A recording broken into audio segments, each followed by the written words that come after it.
아침 말씀. 오늘 본문 말씀은 욥기 27장 1절에서 12절입니다.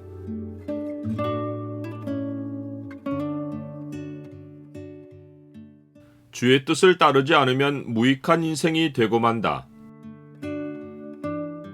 오늘 본문을 죄의 창으로 보면 하나님의 말씀을 다 알고도 행하지 않으면 어떤 인생이 되는지가 보입니다. 죄의 창을 보여주는 구절은 27장 12절입니다. 너희가 다 이것을 보았거늘 어찌하여 그토록 무익한 사람이 되었는고. 욥의 말이 계속되면서 욥이 또 풍자여 이르되 라고 말합니다. 또 라는 말을 했으니 앞장도 욥이 풍자로 말한 것입니다. 29장도 욥이 또 풍자여 이르되 라는 말로 시작합니다. 욥의 풍자는 26장에서 31장까지 6장에 걸쳐 나옵니다. 풍자라는 말은 보통 잠언이나 비유를 뜻하는데 욥의 경우는 선지자적인 진술이나 교훈을 전하는 지혜를 의미합니다. 전도서의 전도자가 말한 잠언이 욥이 말한 풍자입니다. 전도자는 지혜자여서 여전히 백성에게 지식을 가르쳤고 또 깊이 생각하고 연구하여 잠언을 많이 지었으며 전도자는 힘써 아름다운 말들을 구하였나니 진리의 말씀들을 정직하게 기록하였느니라. 욥 자신도 자기가 말하는 풍자의 의미를 이런 말로 알려주었습니다. 하나님의 솜씨를 내가 너희에게 가르칠 것이요 전능자에게 있는 것을 내가 숨기지 아니하리라. 욥이 말한 전능자에게 있는 것이란 사람이 스스로 알 수 없는 하나님의 계시입니다. 사람의 일을 사람의 속에 있는 영 외에 누가 알리요? 이와 같이 하나님의 일도 하나님의 영 외에는 아무도 알지 못하느니라 라고 했듯이 사람은 하나님이 알려주신 만큼만 하나님에게 있는 것을 알 수 있습니다.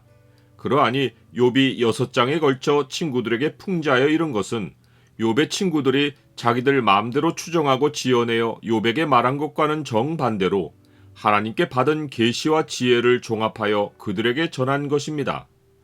욥은 전능자가 자기의 정당함을 물리치셨고 자기의 영혼을 괴롭게 하셨지만 그것은 하나님이 전능자이시기에 그리할 수 있는 일이라고 일찌감치 받아들여서 크게 문제로 삼지 않았습니다.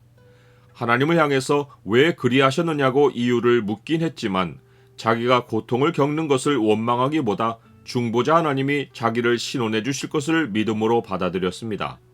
그러나 욥은 친구들을 향해서는 자기를 냉정하고 가혹하게 대한 것에 대해 큰 문제로 삼습니다.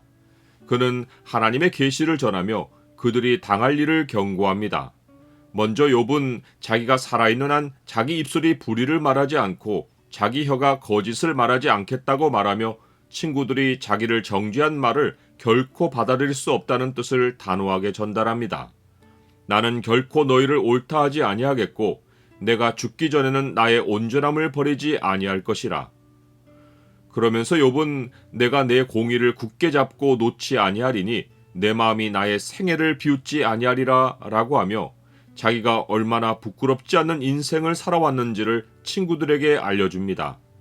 이것은 하나님이 인정하신 바입니다. 여호와께서 사탄에게 이르시되 네가 내 종 욥을 주의하여 보았느냐? 그와 같이 온전하고 정직하여 하나님을 경외하며 악에서 떠난 자가 세상에 없느니라. 네가 나를 충동하여 까닭없이 그를 치게 하였어도 그가 여전히 자기의 온전함을 굳게 지켰느니라. 친구들은 욥을 거짓으로 정죄해 놓고 악인이 당할 온갖 결과를 욥에게 적용해서 욥이 마땅히 죽어야 할 자라고 주장했는데 욥은 실제로 그러한 결과를 맞을 악인은 다름 아닌 하나님 백성을 원수로 삼는 자라고 알려줍니다. 나의 원수는 악인같이 되고 일어나 나를 치는 자는 불의한 자같이 되기를 원하노라. 즉 친구들의 주장대로 고통을 겪는 것이 악인의 표시가 아니라 의인을 치는 것이 악인의 증거라는 것입니다. 귀를 막고 가난한 자가 부르짖는 소리를 듣지 아니하면 자기가 부르짖을 때에도 들을 자가 없으리라 라고 했듯이 욥은 불의한 자에게 환난이 닥칠 때 하나님이 어찌 그의 부르짖음을 들으시겠냐고 말합니다. 더군다나 욥은 불의한 자에게 아무 희망이 없는 원인은 불의한 자 자신에게 있다고 알려줍니다. 그 이유는 악인은 환난이 닥칠 때 전능자를 기뻐하지 않고 잠깐 부르짖다가 항상 그러하지 못하고 이내에 그쳐버리기 때문입니다. 나는 형제를 미워하는 것이 얼마나 심각한 죄인 줄을 알고 있습니까? 욥은 친구들에게 너희가 다 이것을 보았거늘 어찌하여 그토록 무익한 사람이 되었는고 라고 질책합니다. 이것을 보았다라는 것은 그들도 전능자의 계시를 안다는 것입니다. 그런데 그들은 계시를 제쳐두고 욥을 정죄하기에 바빴습니다.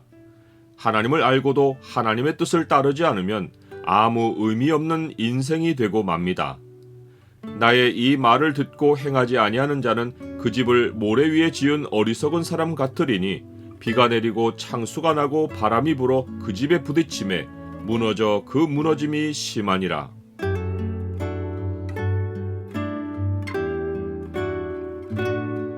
주님, 세상 사람에게 욕을 듣는 것은 언제든 겪을 수 있는 일이지만 형제라 부르는 자에게 핍박을 당하는 것은 심히 고통스러운 일입니다.